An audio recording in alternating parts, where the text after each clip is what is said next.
Buds and Biases Show. This is the Buds and Biases Show. Buds and Biases Show. This is the Buds and Biases Show. Buds and Biases Show. This is the Buds and Biases Show. Ponder this. You are reading a mystery novel, and you don't know who did it. Well, Noah and I have read 2 different mystery novels, and we know who did it. For realsies.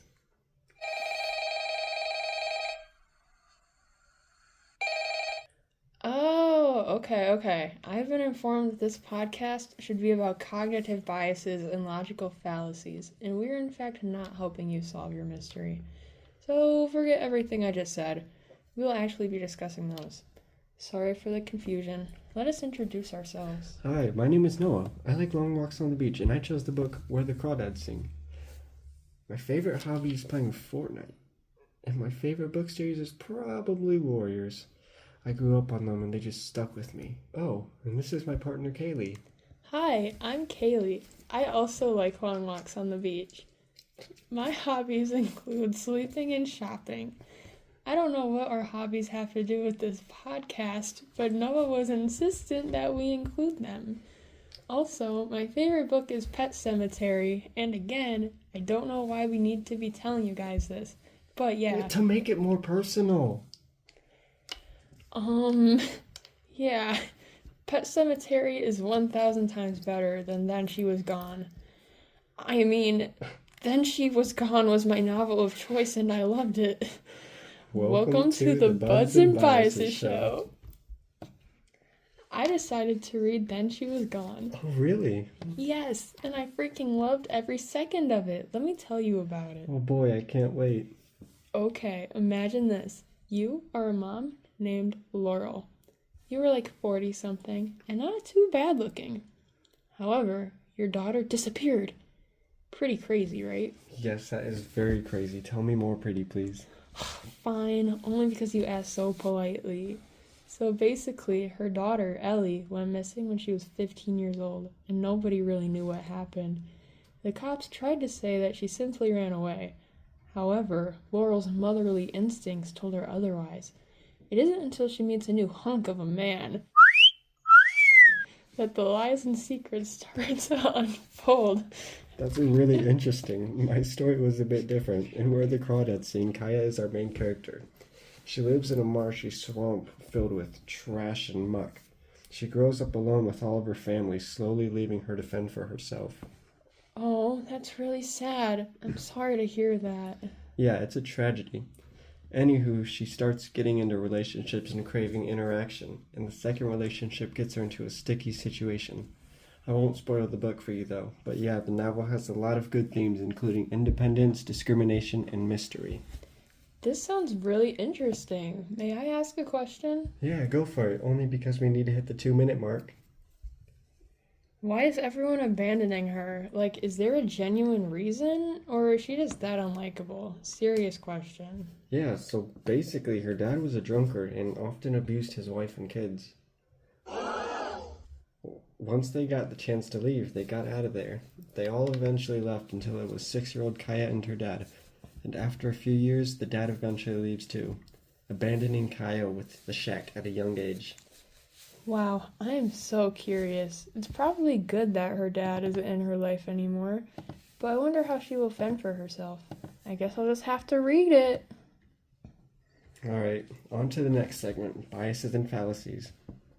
These books have a bunch of biases and fallacies hidden throughout. In Where the Crawdads Sing, a big one I noticed was the hindsight bias. And after Chase's death, people had claimed that they knew something bad would happen, including her. People had already had suspicions that Kaya was at fault for many bad things, and with Chase's death, that only led them to believe it was her. That is super interesting. Thank you for sharing that with me, Noah. These are the major biases in my novel. Firstly, there is a prominent confirmation bias. Laurel actively seeks evidence to support her theory that Ellie did not in fact run away. In the beginning of the novel, Laura believes that Ellie came back to the house at one point to retrieve her belongings, but she was allegedly dead. and or out of the country by then. Yeah, I feel like that's a really common one in everyday life. Another bias for my book, however, is the negativity bias. In the book, we constantly see people criticizing Kaya, outcasting her and treating her as less than. They always dwell on the negative facts about her rather than seeing her from a good or empathetic viewpoint. As the reader, we get to see Kaya's good side. We see her situation with her family and her finances. We know what she's going through and we know how talented she is. She's respectful and smart, and we see a lot of really good qualities within her that nobody else really in the story sees. The other townspeople often call her swamp trash and treat her very poorly in the book. It's unfortunate. Yeah, I would hate being called swamp trash. It reminds me of when I would sit on the floor between a filing cabinet and a trash can during silent reading, and then I got called the trash lady. Not nice. Yeah. What about your second bias? For my second bias, I would also say the negativity bias. In the book, Laurel focuses on only the negative aspects of her life. Yes, her daughter disappearing is bad, but she also needs to move the heck on. She's other children that need love. Nah, fam, I'm just kidding. I feel really bad for Laurel, but I also feel bad for her kids.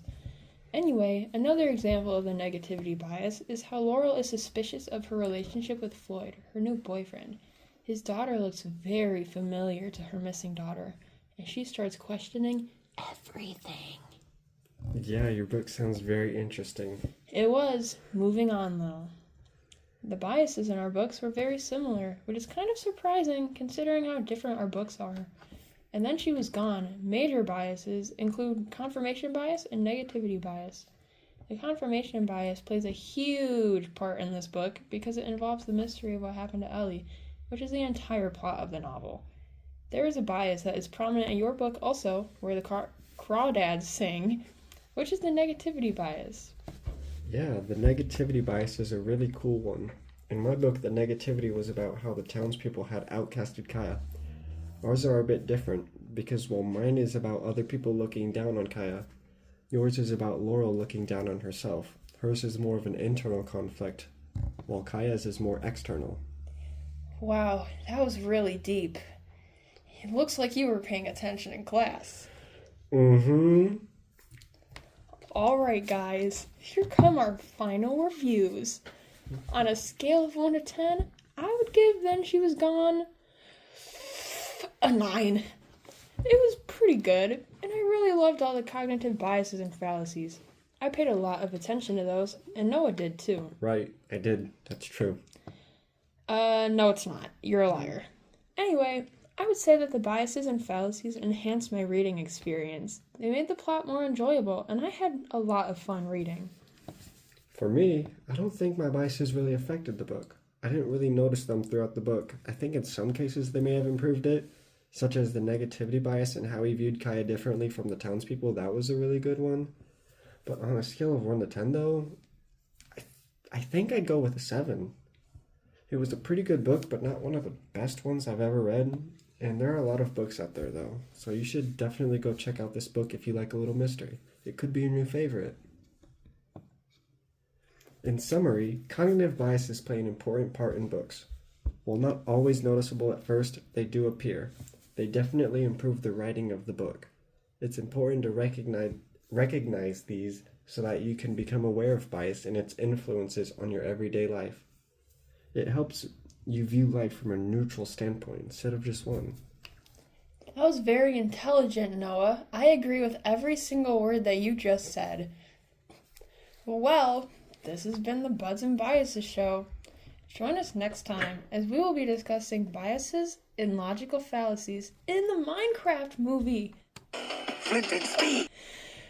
That movie was so phenomenal. It really was. Flint and Steel! Anyway, thank you guys. Until next time, Kaylee and Noah signing off.